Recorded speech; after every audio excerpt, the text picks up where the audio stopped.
Advocate Baladev, പൊള്ളയായ പ്രഖ്യാപനങ്ങൾക്ക് അപ്പുറത്ത് എന്തുണ്ട്? ഇപ്പോൾ നോക്കൂ, ഈ സാമൂഹ്യ മാധ്യമങ്ങളിൽ ഒക്കെ ഉയരുന്നൊരു പ്രധാനപ്പെട്ട ചോദ്യം, ഇപ്പോൾ കശുവണ്ടി മേഖലയ്ക്ക് 30 കോടി, അതുപോലെ മുണ്ടക്കൈ ചൂരൽമല പുനരധിവാസ പദ്ധതിക്ക് 750 കോടി, ലൈഫ് പദ്ധതിക്ക് 1160 കോടി, കാരുണ്യ പദ്ധതിക്ക് 700 കോടി, റോഡുകൾക്ക് 3061 കോടി, പിന്നെ തിരുവനന്തപുരം മെട്രോ റെയിൽ പദ്ധതി യാഥാർത്ഥ്യമാക്കുമെന്ന് പറയുന്നു. റെയിൽ വികസനത്തിന് അതിവേഗ പാത വേണമെന്ന് പറയുന്നുണ്ട്. റെയിൽ മെൻഷൻ ചെയ്തിട്ടില്ല, ഇപ്പോൾ അതിവേഗ പാത എന്നാണ് പറയുന്നത്. നോക്കൂ, ഇതിനൊക്കെ എവിടുന്നാണ് കാശ്, എവിടുന്ന് പണം എടുത്ത് കൊടുക്കും? ഇപ്പം നോക്കൂ, വളരെ പ്രാഗ്മാറ്റിക് ആയിട്ടുള്ള ഒരു പ്രായോഗികമായിട്ടുള്ള ഒരു സമീപനം ആണോ ധനമന്ത്രി സ്വീകരിച്ചിരിക്കുന്നത്? ആളുകൾ കൃത്യമായി വിലയിരുത്തുന്നുണ്ട്, അവ കൃത്യമായി എടുത്തു കാണിക്കുന്നുണ്ട്. കഴിഞ്ഞ ബജറ്റിൽ പ്രഖ്യാപിച്ച പദ്ധതികൾ അത് നടപ്പിലായിട്ടില്ല എന്ന് അവർ വിലയിരുത്തുന്നു, അവരത് ചൂണ്ടിക്കാട്ടുന്നു. അപ്പോൾ വീണ്ടും വീണ്ടും ഇങ്ങനെ പദ്ധതികൾ പ്രഖ്യാപിക്കുന്നു, പക്ഷെ പലതും യാഥാർത്ഥ്യമാകുന്നില്ല, ജലരേഖയാകുന്നു, പാഴ്വാക്കുകൾ ആകുന്നു. ഇവിടെ സാധാരണക്കാരന് ആശ്വസിക്കാവുന്ന എന്തൊക്കെ പ്രഖ്യാപനങ്ങളുണ്ട് അഡ്വക്കേറ്റ് ബലദേവ്? പല ബജറ്റിലും പലതും പ്രഖ്യാപിക്കാറുണ്ട്. അത് പല ഗവൺമെന്റുകളും പ്രഖ്യാപിക്കും, പല പ്രോജക്റ്റുകളും നടപ്പിലാക്കാറില്ല. അത് പലപ്പോഴും സംഭവിക്കാറുള്ളതാണ്. ഇവിടെ ബാലഗോപാൽ ഒരു യാഥാർത്ഥ്യബോധത്തോടെയാണ് ഒരു ബജറ്റ് അവതരിപ്പിച്ചു. വേണമെന്നുണ്ടെങ്കിൽ ജനങ്ങൾക്ക് ഏറ്റവും കൂടുതൽ ശ്രദ്ധിക്കപ്പെടുന്ന 1-2 കാര്യങ്ങൾ ചെയ്തിരുന്നെങ്കിൽ ഇങ്ങനൊരു ചർച്ച വരത്തില്ല. ഇപ്പൊ കേന്ദ്രം ചെയ്തതുപോലെ ഏറ്റവും പ്രധാനപ്പെട്ട കാര്യമായിരുന്നു ഇൻകം ടാക്സ്. അതിനകത്ത് വലിയൊരു വർധന നടത്തിയപ്പോൾ ചർച്ച എല്ലാ വഴിക്കോട്ടും. മറ്റു കാര്യങ്ങളെക്കുറിച്ച് പലരും ചർച്ചയിലെടുത്തില്ല. ഏറ്റവും പ്രധാനപ്പെട്ട കാര്യങ്ങൾ ഇനിയും ബാക്കി നിൽപ്പുണ്ട് കേന്ദ്ര ബജറ്റ്. ഇവിടെ അതുപോലെ തന്നെ ബാലഗോപാൽ എന്താ ചെയ്തത്? എല്ലാവരും നോക്കിയിരുന്ന 2 കാര്യങ്ങളാണ്. ഒന്ന്, ക്ഷേമ പെൻഷൻ കുടിശ്ശിക തീർക്കുമെന്നുള്ളത്. മറ്റൊന്ന്, ഉദ്യോഗസ്ഥരുടെ DA കുടിശ്ശിക തീർക്കുമെന്ന്, ഉദ്യോഗസ്ഥരുടെ പെൻഷൻകാരുടെ. ഇതിനകത്തേക്ക് ബാലഗോപാൽ വലുതായിട്ട് കടന്നില്ല. കാരണം അതിനുള്ള നേരത്തെ ഇവിടെ സംസാരിച്ചിട്ട് പറഞ്ഞതുപോലെ സാമ്പത്തിക സ്ഥിതി വളരെ മോശമായതുകൊണ്ട് DA നിലവിലുള്ള ക്ഷേമ പെൻഷൻ 60 ലക്ഷം പേർക്കുള്ള ക്ഷേമ പെൻഷൻ 3 ഗഡു കുടിശ്ശികയുള്ളത് കൊടുത്തു തീർക്കും, എത്രയും വേഗം കൊടുത്തു തീർക്കും എന്നാണ് പറഞ്ഞത്.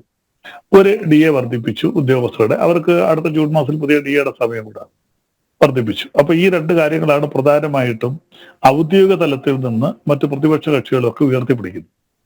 അവർ 2500 ആക്കുന്ന ഞങ്ങളുടെ പ്രകടനപത്രികയിലുണ്ടായിരുന്നു. അത് ക്രമേണ ഉയർത്തി 1600 വന്ന് നിൽക്കുകയാണ്. കേരളത്തിന്റെ സാമ്പത്തിക സ്ഥിതി എല്ലാവർക്കും അറിയാവുന്നതാണ്.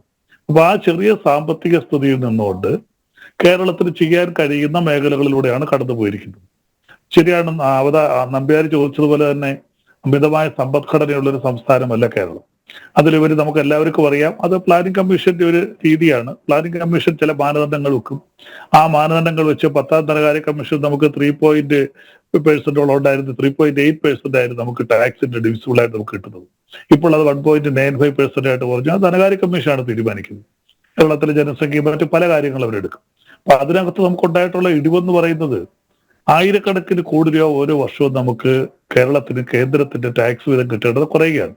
അത് കേന്ദ്ര ഗവൺമെന്റ് ഞാൻ കുറ്റപ്പെടുത്തുന്നില്ല. പ്ലാനിംഗ് കമ്മീഷന്റെ പുതിയതായിട്ടുള്ള ചില മാനദണ്ഡങ്ങൾ, ആ മാനദണ്ഡങ്ങൾ വന്നപ്പോൾ ചില സംസ്ഥാനങ്ങൾക്ക് കൂടി, ചില സംസ്ഥാനങ്ങൾക്ക് കുറഞ്ഞു. അത് അവിടുത്തെ സാമ്പത്തിക സ്ഥിതി, ജനസംഖ്യാ വർധനവും മറ്റ് ജീവിത നിലവാരവും, സാമുദായിക മേഖല, സാംസ്കാരിക മേഖല, പ്രൈമറി വിദ്യാഭ്യാസം, ഇതെല്ലാം കൂടെ കണക്കുകൂട്ടിയപ്പോൾ കേരളം ആ നിലയിലൊക്കെ വളരെ മുന്നോട്ട് പോയി കണ്ടപ്പോൾ നമുക്ക് അനുഭവിച്ചുകൊണ്ടിരുന്ന വിഹിതം കുറഞ്ഞ് 1.98% ആയിട്ടാണ് മാറിയത്. അത് വളരെ കൂടുതൽ നമ്മൾ സാമ്പത്തികമായിട്ട് ജനിക്കുന്നുണ്ട്. പിന്നെ ഇപ്പൊ പ്രധാനമായിട്ട് നമുക്ക് വളരെ ചർച്ചയ്ക്കെടുത്ത വിഷയം, ഇവിടെ ബഹുമാനപ്പെട്ട CP ജോൺ പറഞ്ഞിട്ട് ഒരു കാര്യമുണ്ട്. ശരിയാണ്, വന്യമൃഗ സംരക്ഷണവുമായി ബന്ധപ്പെട്ട് വന്യമൃഗങ്ങളുടെ ആക്രമണങ്ങളെ തുടർന്നും കേരളത്തിൽ വളരെ കൂടുതൽ പ്രതിസന്ധി നമ്മൾ നേരിടുകയാണ്. അത് എന്തൊക്കെയോ അതിന്റെ പിന്നിൽ ചില ലോബികളുണ്ട്. കാരണം നമ്മൾ വളർത്തുന്ന മൃഗങ്ങൾ, നമ്മുടെ വീട്ടിലേക്ക് വളർത്തുന്ന ആട്, കോഴി, ഇതിനെയൊക്കെ നമ്മൾ പിടിച്ച് കറിവെച്ച് തിന്നുന്നു, പശുവിനെയൊക്കെ. പക്ഷെ നമ്മൾ ദ്രോഹിക്കുന്ന പട്ടിയെ കൊല്ലാൻ പാടില്ല, വന്യമൃഗങ്ങളെ കൊല്ലാൻ പാടില്ല. IPC മാത്രമല്ല, അതിനകത്ത് ആക്ടിൽ തന്നെ മൃഗങ്ങളുടെ ബന്ധപ്പെട്ട ആക്ടിൽ തന്നെ പറയുന്നുണ്ട് നമുക്ക് ശല്യമായിട്ട് നിൽക്കുന്ന മൃഗങ്ങളെ കൊല്ലാം.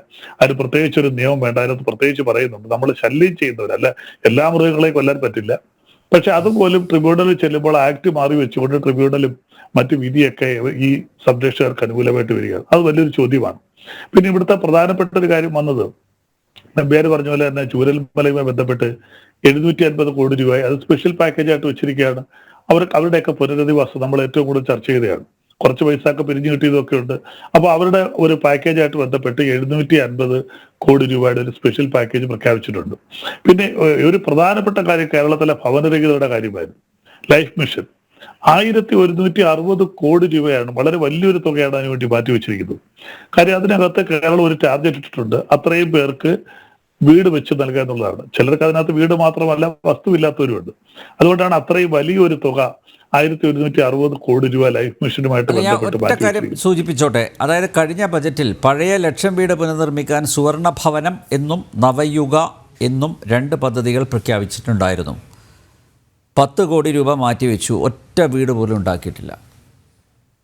ഇല്ല, ലൈഫ് മിഷനുമായിട്ട് ബന്ധപ്പെട്ട് വളരെ കൂടുതൽ എന്റെ കണക്ക് വേണമെങ്കിൽ ഞാൻ എടുത്ത് കാണിച്ചില്ല, ലക്ഷക്കണക്കിന് വീട് ലൈഫ് മിഷനുമായിട്ട് ബന്ധപ്പെട്ട് അത് ഞാൻ അഡ്മിറ്റ് ചെയ്യുന്നു. ലൈഫ് മിഷനുമായിട്ട് ബന്ധപ്പെട്ട് 4 ലക്ഷം വീടങ്ങണ്ടായിരുന്നു ആദ്യം ഒരു ടാർഗറ്റ് 2014 വരുമ്പോൾ ഇട്ടിരുന്നത്. അതിനകത്ത് കൃത്യമായ കണക്കറ്റിലോട്ട് ഞാൻ എടുത്ത് കാണിച്ചു തരാം. അപ്പൊ അത്രയും വീടുകൾ വെച്ചു കൊടുത്തിട്ടുണ്ട്. ബാക്കിയുള്ള വീടുകൾ ഈ ഗവൺമെന്റ് ഇറങ്ങുന്നതിന് മുമ്പ് നമ്മുടെ കേരളത്തെ സംബന്ധിച്ച് ഏറ്റവും കൂടുതൽ വളരെ പ്രധാനപ്പെട്ട ഒരു കാര്യമാണ് ഭവനരഹിതര്, ഭൂരഹിതരായിട്ടുള്ളവർ. അപ്പൊ ഭൂരഹിതർക്ക് ഭൂമിയും വീടും നൽകണം, ഭൂമിയുള്ളവർക്ക് വീട് വെച്ച് നൽകണം. അപ്പൊ 1160 കോടി രൂപ എന്ന് പറയുന്നത് ഒരു ചെറുതായ ഒരു കാര്യമൊന്നുമല്ല. ഇതിനകത്ത് ഇവിടെ നേരത്തെ ചോദിച്ചതുപോലെ വരവ് ചെലവുകൾ വളരെ വ്യക്തമായിട്ട് തന്നെ പറഞ്ഞിട്ടുണ്ട്. 1,01,2351.67 കോടി രൂപയാണ് വരുമാനം പ്രതീക്ഷിക്കുന്നത്. 179,476.20 കോടി രൂപയാണ് ചെലവ് പ്രതീക്ഷിക്കുന്നത്. അത് 27,123 രൂപയുടെ അതിനകത്തുണ്ടാകുന്ന ബജറ്റ് കമ്മിയുമായിട്ട് പ്രത്യേകം കാണിക്കുന്നുണ്ട്. അധിക വിഭവ സമാഹരണം സാധാരണഗതിയിൽ ഒരു വേഗമായിട്ട് പറഞ്ഞു പോവുകയാണ്. ഇത് വളരെ വ്യക്തമായിട്ട് തന്നെ ബാലഗോപാൽ പറഞ്ഞിട്ടുണ്ട്. നേരത്തെ ഇവിടെ എനിക്ക് മുമ്പ് സംസാരിച്ച സാമ്പത്തിക ശാസ്ത്രം പറഞ്ഞതുപോലെ അദ്ദേഹം വളരെ വ്യക്തമായിട്ട് എങ്ങനെയാണ് അധിക വിഭവ സമാഹരണം. ഇതടുത്ത് നമ്മൾ വസ്തുവിന് ടാക്സ് കൊടുത്തുകൊണ്ടിരിക്കുന്നത് 50% വർദ്ധിച്ചു. ഈ 50% വർധവനെ ഇപ്പോൾ വളരെ കൂടുതൽ 1-2 ചർച്ചകളിൽ വളരെ കൂടുതലായിട്ട് പെരുപ്പിച്ച് കാണിച്ചു. ഇവിടെ നമുക്കറിയാം, എനിക്ക് തന്നെ ആകെയുള്ള 50 സെന്റ് വസ്തുവാണ്.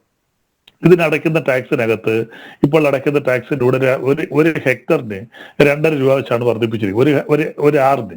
അപ്പോൾ 20 ആറാണ് 50 സെന്റ്. ഇതിനകത്ത് എനിക്ക് അധികം അടയ്ക്കേണ്ടി വരുന്ന തുക എന്ന് പറയുന്നത് ഒരു വർഷം എന്ന് പറയുന്നത് ഏതാണ്ട് 50 രൂപയ്ക്കകത്താണ്. 5 സെന്റ് 10 സെന്റ് ഉള്ളവരാണ് കൂടുതൽ. കാര്യം ഈ കേരളത്തെ സംബന്ധിച്ച് ഒരു 25 സെന്റ് 30 സെന്റ് വസ്തുക്കളിൽ കൂടി ചില കാര്യം ഇവിടെ 4-5 ലക്ഷം രൂപയുടെ വിലപിടിപ്പുണ്ട്. അപ്പൊ ഈ 50% ആ വർധനമെന്ന് പറയുന്നത് സാധാരണക്കാരായ ജനങ്ങളെ 5 സെന്റ് 10 സെന്റ് 3 സെന്റിലൊക്കെ താമസിക്കുന്നവരാണ് ഏറ്റവും കൂടുതൽ BPL വിഭാഗത്തിൽ വരുന്നത്. അവർക്കൊന്നും ഒരു ആർ എന്ന് പറഞ്ഞാൽ 2.5 സെന്റിന്റെ പുറത്ത് വരുന്ന ഈ വർധനവ്, ഒരു 2 രൂപ 50 പൈസ വർധനവ് എന്ന് പറയുന്നത് വലിയൊരു വർധനവ്. കേൾക്കുമ്പോൾ പറയുന്നത് എന്താ, വസ്തു നികുതി 50% വർദ്ധിപ്പിച്ചു എന്നാ, ഏതാണ്ട് ലക്ഷക്കണക്കിന് രൂപ മാറും എന്നുള്ള രീതിയിലാണ്. പിന്നെ കോടതിയുമായി ബന്ധപ്പെട്ട ടാക്സുകൾ വർദ്ധിപ്പിച്ചിട്ടുണ്ട്. അത് ഞാൻ തന്നെ വക്കീലായിട്ട് ഞാൻ പറയട്ടെ, ഞാൻ തന്നെ വക്കീലായിട്ട് 35 വർഷമായി. ആ 35 വർഷത്തിന് മുമ്പുള്ള ആ ഫീസാണ് ഇന്നലെ ഈ ബജറ്റ് വരുന്നത് വരെ കൊടുത്തോളൂ. ഇടയ്ക്ക് വെച്ചൊന്ന് കൂട്ടിയിട്ട് ഞങ്ങളൊക്കെ സമരത്തിന് കൂട്ടുന്നില്ല, അത് കുറച്ചു. ഈ 35 വർഷത്തിന് മുമ്പുള്ള നികുതിയാണോ ഇപ്പോഴും കൊടുക്കേണ്ടത്? ഒരു 5 രൂപ 10 രൂപ 5 രൂപ അടച്ചാൽ മതി. ഒരു ബെയിൽ ആപ്ലിക്കേഷൻ പണ്ടും അടയ്ക്കുന്നത് 5 രൂപയാണ്. ഞാൻ എൻറോൾ ചെയ്യുമ്പോഴും 5 രൂപയാണ് അടയ്ക്കുന്നത്. ഇന്ന് വരെ അടച്ചത്, ഇന്നും അടച്ചത് 5 രൂപയാണ്. ഒരു അവധിക്ക് അപേക്ഷയ്ക്ക് 2 രൂപയുടെ സ്റ്റാമ്പ്. ഇതെല്ലാം 10-35 വർഷമായിട്ട് ഉള്ള രീതിയാണ്. ഒരു വർധനവും ഇതുവരെ ഇതിനകത്തുണ്ടായിട്ടില്ല. ഇടയ്ക്ക് വെച്ച് ഫാമിലി കൂടുതൽ മറ്റും വർദ്ധിപ്പിച്ചായിരുന്നു. അത് വർദ്ധിപ്പിച്ചിട്ട് ഗവൺമെന്റ് ഞങ്ങളുടെ തന്നെ വക്കീലന്മാർ തന്നെയാണ് ഏറ്റവും കൂടുതൽ സമരം ചെയ്തത്. അത് ഏകപക്ഷമായിരുന്നു, രാഷ്ട്രീയമില്ലായിരുന്നു, എല്ലാ പാർട്ടിക്കാരും കൂടി ഒരുമിച്ച് സമരം ചെയ്തു, അത് കുറച്ചു. അപ്പോൾ അതിനകത്തൊക്കെ ന്യായമായ ഒരു വർധനവ് 35 വർഷത്തിന് മുമ്പുള്ള രജിസ്ട്രേഷൻ ഫീസും കോർട്ട് ഫീസൊക്കെ ഇപ്പോഴും അതുപോലെ തന്നെ കൊണ്ടുപോകണമെന്ന് പറഞ്ഞാൽ നമുക്കതിനോട് പരിപൂർണമായിട്ട് യോജിക്കാൻ പറ്റത്തില്ല. അപ്പോൾ അതുകൊണ്ട് നമ്മുടെ വരവിനകത്ത് നിന്നുകൊണ്ട് ഒരുപാട് ഗിമിക്കുകൾ പ്രഖ്യാപിക്കാതെ ചെയ്യാൻ കഴിയുന്ന കാര്യങ്ങൾ, പുകമറ സൃഷ്ടിക്കാതെ ഒരു യാഥാർത്ഥ്യ ബോധത്തോടുകൂടി ചെയ്യാൻ കഴിയുന്ന കാര്യങ്ങൾ മാത്രം എടുത്ത് കാണിച്ചുകൊണ്ട് ഒരുപാട് പെരുപ്പിച്ച് കാണിക്കാതെ, അതുപോലെ തന്നെ പ്രധാനപ്പെട്ട ഇൻഡസ്ട്രിയൽ സെക്ടർ നമുക്കറിയാലോ, വ്യവസായ മേഖലയിൽ നല്ലൊരു തുക മാറ്റി വെച്ചിട്ടുണ്ട്. അതിനകത്ത് ചില ഇൻഡസ്ട്രിയൽ പാർക്ക് തുടങ്ങാനായിട്ടൊക്കെ തുടങ്ങുന്നുണ്ട്. 1831.36 കോടി രൂപ വ്യവസായ മേഖലയിൽ ചില പാർക്ക് തുടങ്ങുന്നതൊക്കെ ആയിട്ട് മാറ്റിവെച്ചിട്ടുണ്ട്. പിന്നെ എന്റർപ്രണർഷിപ്പ് ആ തുക കുറവാണെന്നാണ് എൻ്റെ ഒരു അഭിപ്രായം. 80 കോടി രൂപ പുതിയ എന്റർപ്രണർഷിപ്പിനെ മാറ്റിവെച്ചിട്ടുണ്ട്. അങ്ങനെ ചെയ്യാൻ കഴിഞ്ഞ ബജറ്റിൽ infrastructure upgradation of industrial park 11 industrial പാർക്കുകൾക്കായി 36 കോടി 60 ലക്ഷം രൂപ നീക്കിവെച്ചു. ഒന്നും ചെയ്തിട്ടില്ല. ഞാൻ തുടക്കത്തിൽ പറഞ്ഞല്ലോ, നമുക്ക് നടക്കാതെ പോയ പല പദ്ധതികളും. അതിനാണ് ഞാൻ നേരത്തെ ചൂണ്ടിക്കാണിച്ചത്. ഒരു പ്രോഗ്രസ് റിപ്പോർട്ട് വേണ്ടേ? ഇപ്പോൾ കഴിഞ്ഞ വർഷത്തെ ബജറ്റിൽ ഇത്രയും കാര്യങ്ങൾ പ്രഖ്യാപിച്ചു, ഇത്ര തുക നീക്കിവെച്ചു, ഞങ്ങൾക്ക് ഈ ഒരു വർഷത്തിനുള്ളിൽ ഞങ്ങൾക്ക് ഇതൊക്കെ നടപ്പിലാക്കാൻ സാധിച്ചു എന്ന് പറയുന്നതിൽ എന്താ അവിടെ അഭിമാന പ്രശ്നമാണോ? അത് പറഞ്ഞു പോകാലോ. നടപ്പിലാക്കി ഞാൻ തുടക്കത്തിൽ പറഞ്ഞല്ലോ, കേരളം മാത്രമല്ല, കേന്ദ്ര ബജറ്റും സംസ്ഥാന ബജറ്റും പല ബജറ്റുകളിലും നടപ്പിലാക്കാൻ കഴിയാത്ത ഇവിടെ അല്ല, ഞാൻ കേന്ദ്രവും അങ്ങനെ ഒരു ബജറ്റ് അവതരിപ്പിച്ച് അവർ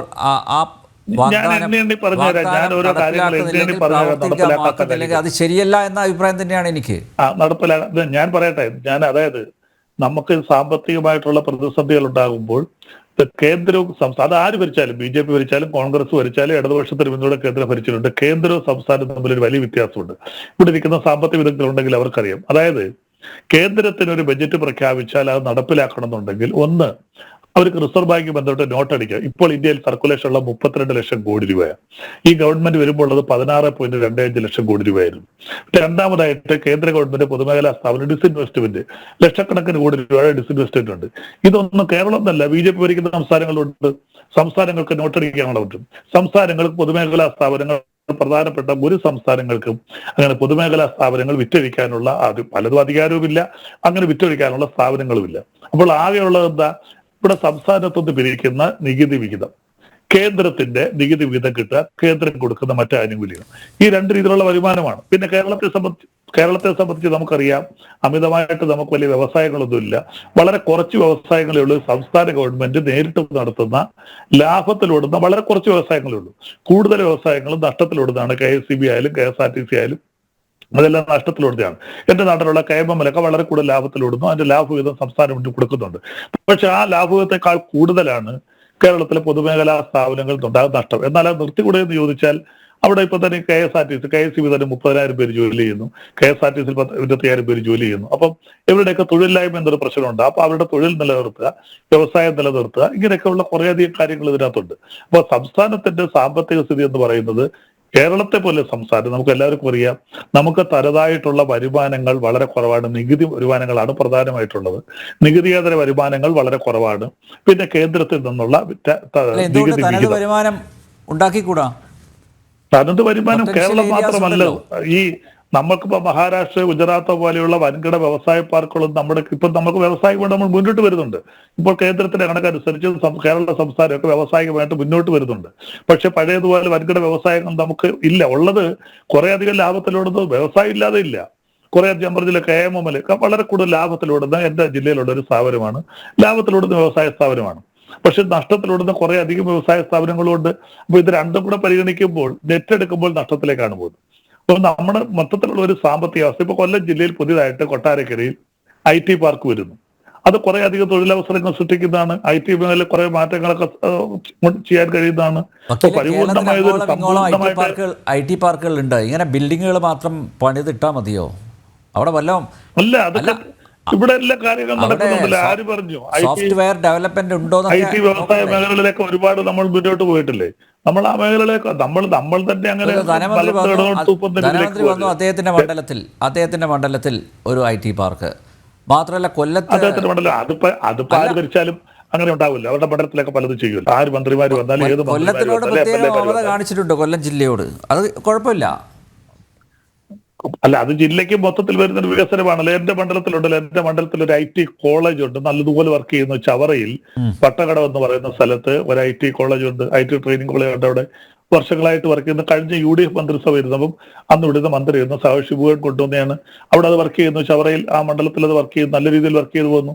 അത് UDF ഗവൺമെന്റ് കൊണ്ടുവന്നെയാണ്, ഞങ്ങൾ ഗവൺമെന്റ് കൊണ്ടുവന്നില്ല. അപ്പം അത് എല്ലാ മണ്ഡലങ്ങളിലും ഇതുപോലുള്ള വികസന പ്രവർത്തനങ്ങൾ വരുന്നുണ്ട്. അപ്പൊ ഇതിനകത്ത് നമ്മൾ ഉദ്ദേശിച്ചതുപോലെ പ്രധാനമായിട്ട് ക്ഷേമ പെൻഷൻ കൂട്ടിയില്ല. ഉദ്യോഗസ്ഥരുടെ അതിനകത്ത് ഒരു കാര്യം കൂടി ഞാൻ എന്റെ രണ്ടാമത്തെ റോഡിൽ പറയാം. ഉദ്യോഗസ്ഥരുടെ DA വർദ്ധിപ്പിച്ചിട്ടില്ല, ശമ്പള കമ്മീഷൻ നിയമിച്ചില്ല. ഇങ്ങനെ ചില ആരോപണങ്ങൾ ഉദ്യോഗസ്ഥ വൃത്തങ്ങളിൽ നിന്നും പ്രതിപക്ഷ പാർട്ടികളിൽ നിന്നും ഉണ്ടാകുന്നുണ്ട്. ഇനി പ്രതിപക്ഷം നാളെ സാഹചര്യത്തിൽ വരട്ടെ അധികാരത്തിൽ, അവർക്ക് ഈ പറഞ്ഞ ഒരു കാര്യം പോലും ചെയ്യാൻ പറ്റില്ല. കാരണം ആ രീതിയിലാണ് നമ്മുടെ സാമ്പത്തിക അവസ്ഥ നിൽക്കുന്നത്. നമ്മുടെ വരവിനകത്ത് നിന്നുള്ള വികസന പ്രവർത്തനങ്ങളിലേക്കല്ലേ നമുക്ക് പോകാൻ പറ്റും. ഓക്കെ.